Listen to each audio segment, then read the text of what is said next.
Hello everyone, আসসালামু আলাইকুম। আবারও নিয়ে আসলাম নতুন একটা রেসিপি।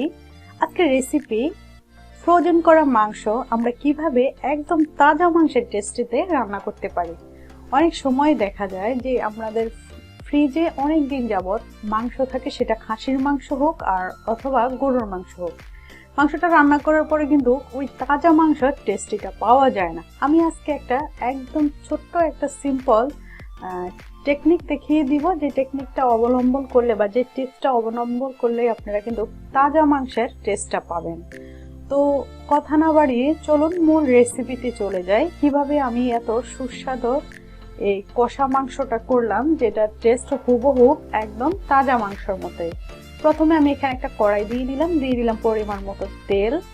একটা জিনিস মাথায় রাখবেন, মানে ফ্রিজের মাংসটা রান্না করার সময় একটু তেলটা বাড়িয়ে দিবেন, তাহলে কিন্তু দেখবেন যে আপনার ফ্রিজের মাংসটা অন্য দিনের থেকে একটু বেশি টেস্ট হয়েছে।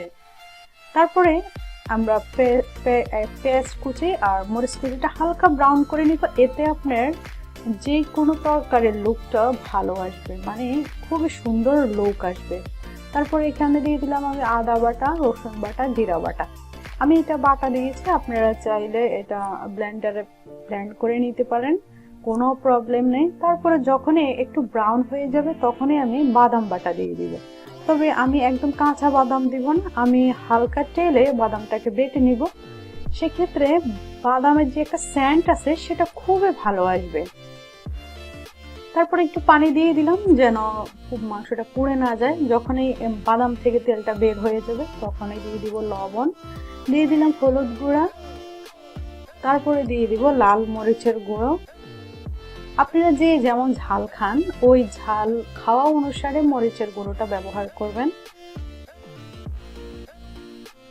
তারপরে একটু ভালো করে নেড়ে চেড়ে নেব। এখন চলে আসি আরেকটা টিপসের ভিতরে। দেখেন আমি একদম ছোট ছোট করে মাংসের টুকরোগুলো কেটে নিয়েছি, একদম ছোট ছোট করে। যদিও এটা স্কিন একটু বড় দেখাচ্ছে, বাট যদি বলেন স্বাভাবিকের 3 টুকরো, মানে 1 টুকরো এখানে 3 টুকরো, একদম ছোট ছোট ছোট ছোট করে আমি কেটে নিলাম। এই টেকনিকটা যদি আপনারা ব্যবহার করেন আর আমি যে মশলাগুলো ব্যবহার করলাম হুবহু যদি এভাবে একটু ভালো করে কষিয়ে এই টেকনিকগুলো ব্যবহার করেন, দেখবেন একদম হুবহু তাজা মাংসের টেস্টিটাই আপনারা পাচ্ছেন। এখন একদম ভালো করে কষিয়ে নিব। মাংস থেকে যে পানিটা বের হয়েছে সেই পানিটা দিয়ে আমি মাংসটাকে একদম ভালো করে কষিয়ে নিব। এখন আমার মাংসটা কষানো হয়ে গেছে, সুন্দর একটা লুক চলে আসলো। তারপরে এখানে আমি ফুটানো পানি দিব। অবশ্যই ফুটানো পানি দিবেন, ফুটানো পানি দিলে আপনার তরকারির টেস্টটা অনেকটাই বেটার আসবে বা ভালো আসবে।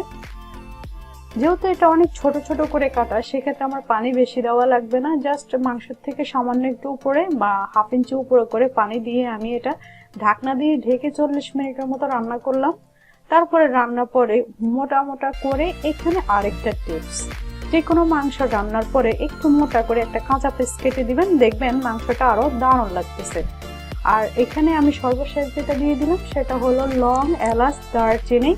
এটাকে একসাথে করে বেটে আমি উঠানের 10 থেকে 15 মিনিট আগে এগুলা দিয়ে দিব। এখন আমি আবারও একদম লো আছে রেখে দিব মিনিমাম 10 থেকে 20 মিনিট। তো রেডি হয়ে গেল আজকের আমার এই কষা মাংসটা। এভাবে যদি আপনারা হুবহু ফলো করেন তাহলে দেখবেন একদম তাজা মাংসের টেস্টি পাবেন, যেটা অনেক দিন ফ্রিজে রাখার মাংস হইলেও কোনো সমস্যা নেই। তো সবাই ভালো থাকবেন, সবাই সবার জন্য দোয়া করবেন। ভিডিওটি ভালো লাগলে অবশ্যই লাইক করবেন, চ্যানেলটি সাবস্ক্রাইব করার অনুরোধ রইল। আজ এই পর্যন্তই, আল্লাহ হাফেজ।